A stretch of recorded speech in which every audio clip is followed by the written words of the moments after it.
Mheshimiwa Profesa Patrick Alois Ndakidemi. Nashukuru sana Mheshimiwa Mwenyekiti kwa kunipa nafasi ya kuuliza maswali ya nyongeza. Majangili wanaotumia msumeno nyororo au chainsaw wamekuwa kikwazo kikubwa sana kwa serikali kwa sababu wanaharibu mazingira ya miti iliyopandwa, miti ya asili na ile ambayo inatunza vyanzo vya maji. Je, serikali inatoa tamko gani kuhusu ujangili huu? Na swali la pili, je, mna mipango gani ya kufuatilia na kufanya tathmini ya miradi ambayo umeitaja ya kupanda miti ili kuangalia kama kuna ufanisi au changamoto katika miradi ambayo inatekelezwa hapa nchini? Majibu Mheshimiwa Waziri. Mheshimiwa Mwenyekiti, kwa maswali mawili ya Mheshimiwa Profesa Ndakidemi. Moja, hili la kuhusiana na matumizi ya chainsaw. Kwanza, pamoja na kuwa mashine hizo zipo zinauzwa hapa nchini, lakini kuna utaratibu maalum ambao upo kwa mujibu wa mwongozo kwamba zisitumike hovyo kwenye maeneo ambayo hayajapewa kibali. Na matumizi yote ya chainsaw si tu kwa Kilimanjaro, lakini nitoe kwa nchi nzima maelekezo kupitia ofisi ya Makamu wa Rais, Muungano na Mazingira. Ni marufuku kwa mtu yoyote kutumia mashine ya chainsaw bila kuwa na kibali halali kutoka kwenye mamlaka zilizopo kwenye maeneo hayo na hasa halmashauri.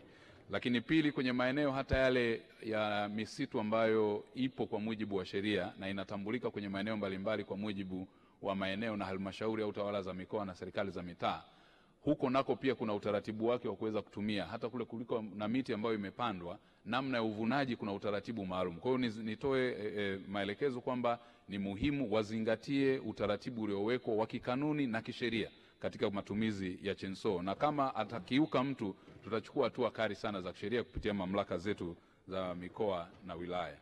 La pili, Mheshimiwa Mwenyekiti, ni kwamba zipo timu kuhusiana na swala la monitoring and evaluation.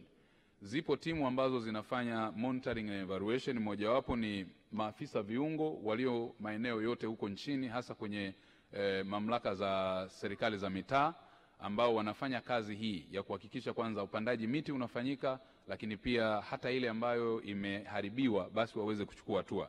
Lakini wapo maafisa mazingira kwenye halmashauri zetu zote na wanalipwa na serikali hii, ni waajiriwa.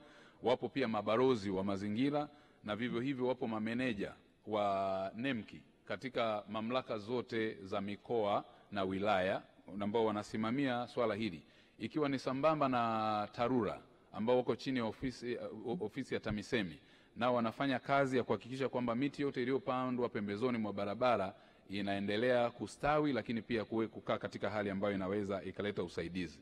Lakini kubwa zaidi, Mheshimiwa Mwenyekiti, ni wakuu wa mikoa, wakuu wa wilaya, wakurugenzi na mamlaka zote za utawala za mikoa na serikali za mitaa wanalo agizo mahususi kutoka ofisi ya Makamu wa Rais, na mnafahamu kwamba maagizo haya yalikuwa Mheshimiwa Rais mwenyewe ambaye ni champion wa mazingira, ndio maana akaanzisha programu mbalimbali za kuweza kuhakikisha kunakuwa na ustawi. Asante Mheshimiwa Mwenyekiti.